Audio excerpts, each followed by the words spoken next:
Budget कम है लेकिन अच्छा घर बनाना है तो ये वीडियो देख लो। आज की वीडियो में बताऊंगा कि कैसे आप अच्छा घर बना सकते हो, पैसे भी बचेंगे, बजट में भी रहेगा और सही से घर बनेगा। बस ये 10 स्टेप फॉलो करने हैं, 10 चीजें हैं, 10 मिनट लूंगा। शुरू करते हैं आज का वीडियो। आपको क्या करना है, जो फ्लोरिंग होती है तो हमारा 1-1.5 लाख रुपया खाती है, तो मैं रिकमेंड करता हूँ ना मार्बल लगाने की जरूरत है ना ग्रेनाइट लगाने की जरूरत है।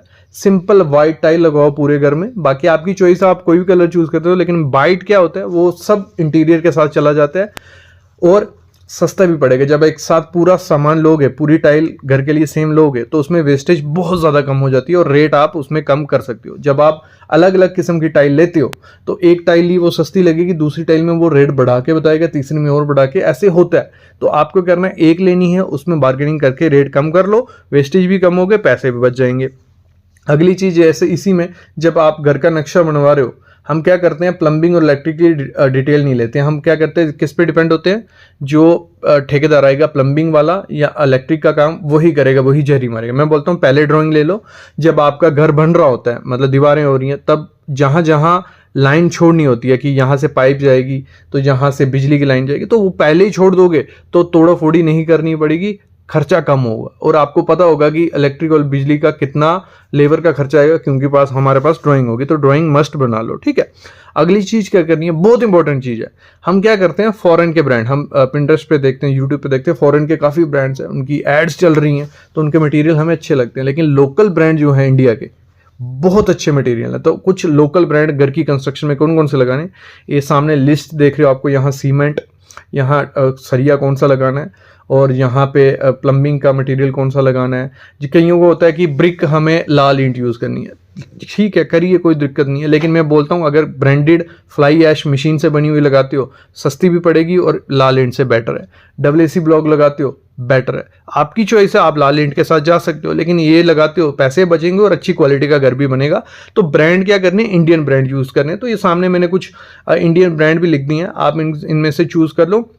इनकी क्वालिटी सेम होगी और ज़्यादा क्वांटिटी होगी किससे, फॉरेन ब्रांड से। उन्होंने ब्रांडिंग पे बहुत खर्चा किया होता है, तो आपके तक वो पहुंच जाते हैं, ये पहुंचते नहीं है। लेकिन ये अच्छे ब्रांड है, पैसे बचेंगे और अच्छी क्वालिटी का घर भी बनेगा।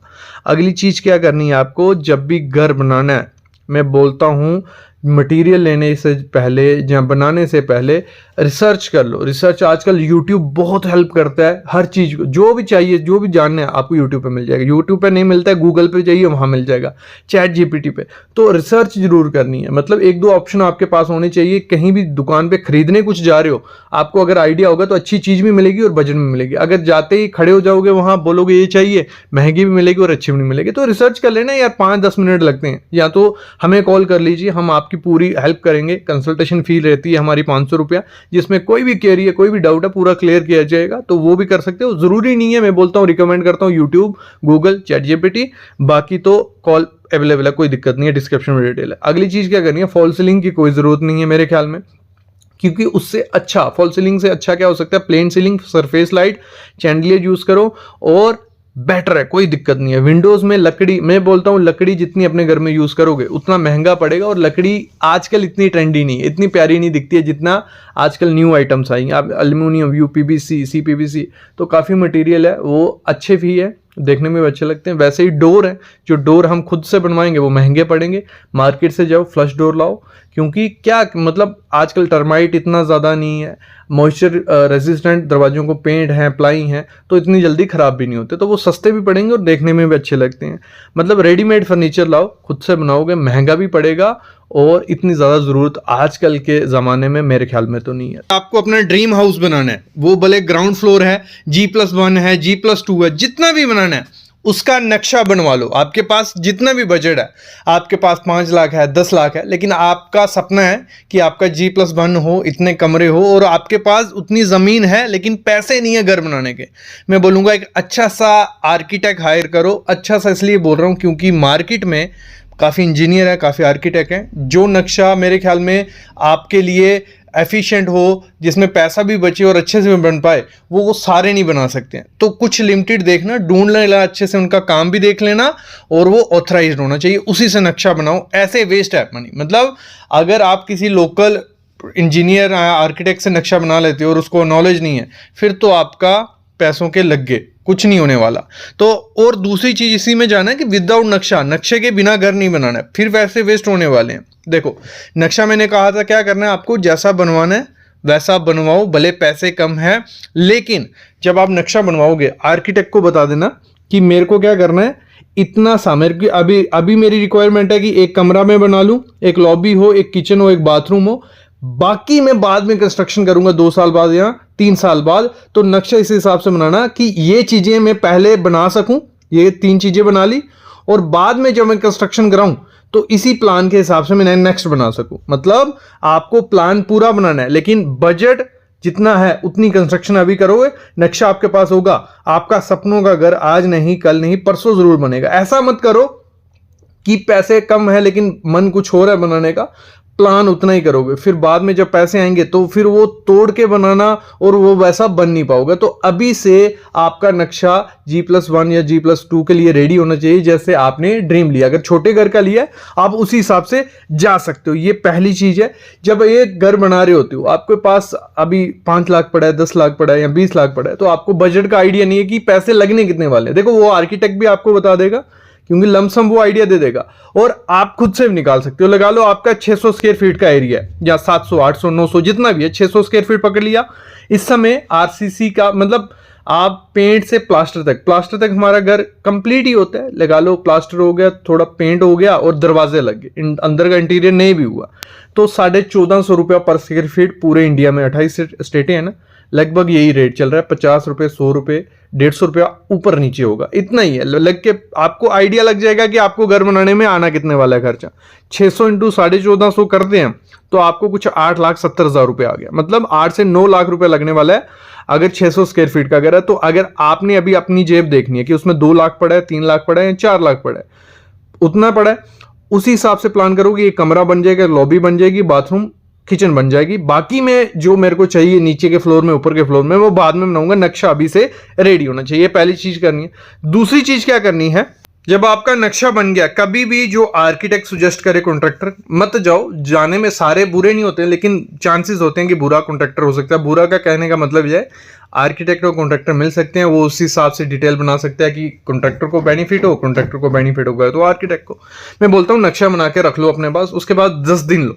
10 दिन में आपने करना क्या, पूरी प्लानिंग करनी है कि घर कैसे बनाना है। आपने देख लिया अपनी पॉकेट की इतना पैसा है, तो उसमें क्या करना है, आपको 3-4 ठेकेदारों से रेट ले लेना है। लेबर ठेकेदार से आपको करना कौन सा ठेकेदार है कि लेबर उसकी हो, मटेरियल आपका, उसमें आपके पैसे बचेंगे। उसमें आपसे 10 से 15% बच जाता है आपके टोटल घर की कंस्ट्रक्शन का। अगर आपके घर में 10 लाख लग रहा है तो उसमें से एक डेढ़ लाख रुपए बच जाएगा अगर आप खुद से मटेरियल देते और लेबर हायर करते हो। तो आपको क्या करना है, लेबर ठेकेदार हायर करने, उसमें 3-4 ठेकेदारों से रेट ले लो। जिन ठेकेदारों से रेट लिया है देख लो, उसमें से 2 ठेकेदारों का आपको रेट पसंद आ गया कि रेट है, उनका काम देखो, क्योंकि उस एरिया में कोई ना कोई काम किया होगा, वो काम देखो जाके, ठीक है, काम देखो, और फिर उसके साथ एक छोटा सा एग्रीमेंट बना लो। कोई बड़ा एग्रीमेंट नहीं बनाना है कि उधर जाना है, मतलब कोर्ट जाना है या स्टैंप्स लगानी है, सिंपल लिखवा लो, उससे दोनों को साइन होंगे उसमें तो चल जाएगा। तो उसमें क्या लिखवाना है आपको, एक तो चीज लगाना है कि कितने में काम दे रहे हो, 200 रुपया, 210 रुपये पर स्क्वायर फीट में, उसमें क्या क्या करके देगा, मतलब उसमें आप स्लैब डाल के दोगे, प्लास्टर, मतलब लिखवा लो क्या क्या करके देगा और क्या नहीं करके देगा, वो मस्ट होना चाहिए उस एग्रीमेंट पे। दूसरा, कितने दिन में वो काम खत्म करके देगा वो भी लिखवा लो, और पेमेंट कैसे कैसे देनी है, बस ये छोटा सा एग्रीमेंट कर लें। मटेरियल खुद से उसको देने, और मटेरियल किससे लेने, होलसेलर से, थर्ड मतलब बीच में बिचौलिए से मटेरियल लोगे तो आपको महंगा पड़ने वाला है। तो आपके एरिया में हर जो घर बना रहा है उसके हर एरिया में कोई ना कोई होलसेलर होता है, उसके पास डायरेक्ट जाओ, ठीक है, और मटेरियल उससे लो। और मटेरियल इस हिसाब से लेना कि आपको लगभग, जब आप आर्किटेक्ट से नक्शा बना रहे हो तो आप लमसम थोड़ा आइडिया ले लो कि कितनी ईंटें लगेंगी, कितनी सैंड लगेगी, कितना सीमेंट लगेगा। तो एक बार बल्क में डलवा दोगे तो ट्रांसपोर्टेशन का खर्चा बच जाता है, ठीक है, बल्क में मटेरियल उठवा लो। तो ये चीज करना है। जब आप विद मटेरियल लेबर उसकी है और मटेरियल आप दे रहे हो तो आपको वहां प्रेजेंट रहना पड़ेगा, काम की क्वालिटी देखनी पड़ेगी, ये चीज बहुत इंपॉर्टेंट है। अगली चीज करनी है, ओवर डिजाइन नहीं करना है। मतलब आपको घर बनाना है ग्राउंड फ्लोर ही सिर्फ, तो उस हिसाब से फुटिंग दो। अगर G+ बनाना है उस हिसाब से फुटिंग दो। लोग क्या करते हैं, देखो देखी में रहते हैं, मतलब किसी ने G+2 बनाया, G+3 बनाया, जहाँ उसने फ्यूचर में बनाना है, उसका माइंडसेट नहीं पता है, उसने ग्राउंड फ्लोर बना के रख दिया और उसकी फुटिंग आपने देखी, इतनी बड़ी फुटिंग दी है, इतना बड़ा कॉलम दिया है और स्टील, तो आपको रहेगा कि यार मैं कहीं कम तो नहीं दे रहा हूँ। कोई दिक्कत नहीं, आपने स्ट्रक्चरल इंजीनियर से डिटेल लेनी है। किससे? स्ट्रक्चरल इंजीनियर से। देखो, घर की कंस्ट्रक्शन में ड्राइंग बहुत इंपॉर्टेंट है। एक तो प्लान, आपका नक्शा, दूसरा उसमें स्ट्रक्चर की डिटेल, सरिये की डिटेल। तो आप किसी आर्किटेक्ट के पास जाओगे, उसके पास ही स्ट्रक्चर इंजीनियर होता है, वो एक पूरी फॉर्म होगी। नहीं भी होगा तो आप प्लान लेके किसी स्ट्रक्चर इंजीनियर के पास जाओ, तो वो आपको डिटेल दे देगा कि फुटिंग में सरिया कौन सा डालना है, ये कौन सा है।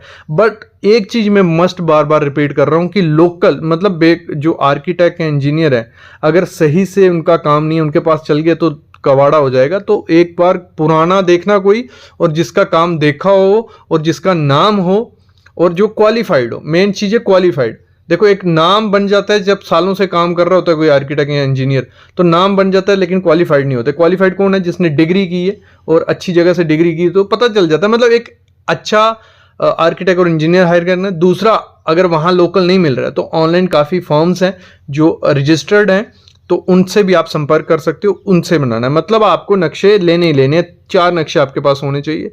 प्लान, स्ट्रक्चरल डिटेल, प्लम्बिंग और इलेक्ट्रिकल की डिटेल, बहुत है। ये 4 चीज़ें होंगी तो अच्छे से घर आपका बन के रेडी हो जाएगा। मतलब बेसिक रेट जो खर्चा रहता है 20 से 25 हज़ार रहता है छोटे घर का, अगर आप ये सारे नक्शे बनवाते हो। तो इसकी हेल्प से क्या होगा, आपका ओवर डिजाइन नहीं होगा, ओवर खर्चा नहीं होगा और सही से बन जाएगा। अगली चीज क्या करनी है, जब भी घर का इंटीरियर या एलिवेशन बनानी है, वो डिसेंसी रखनी है। डिसेंसी कैसे, मैं बोल रहा हूँ, जितनी सिंपल रख सकते हो उतना वो बहुत अच्छा रहेगा। क्योंकि थोड़े टाइम बाद आपने देखो हॉश वॉश कर दिया, एलिवेशन में बहुत डिजाइन दे दी, बहुत चीजें ऐड कर दी, वो आउटडेटेड हो जाएंगे और थोड़े टाइम बाद बहुत बोरिंग लगने वाला है। ये रियल ट्रूथ है। अभी इनिशियल अच्छा लगेगा 6 महीने तक, फिर बोरिंग लगेगा। तो बेटर है जितना डिसेंट रख सकते हो। मैं बोलता हूँ इंटीरियर पूरा वाइट रखो यार, बहुत प्यारा लगता है, खर्चा भी कम होगा, तो कोई दिक्कत नहीं है।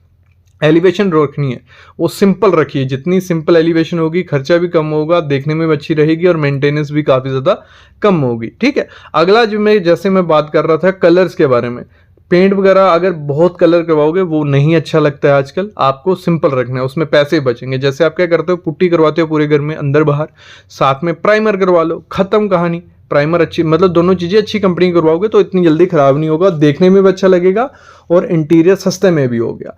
अगर प्राइमर तक नहीं रुकना है, पेंट का एक कोट मरवा लो, लेकिन वो भी वाइट ही रखो, बहुत प्यारा लगेगा। एक तो सस्ता भी हो गया और प्रीमियम लगेगा आपका घर, ये मैं अभी बता देता हूँ। अगली चीज़ आपको क्या करनी है, जो फ्लोरिंग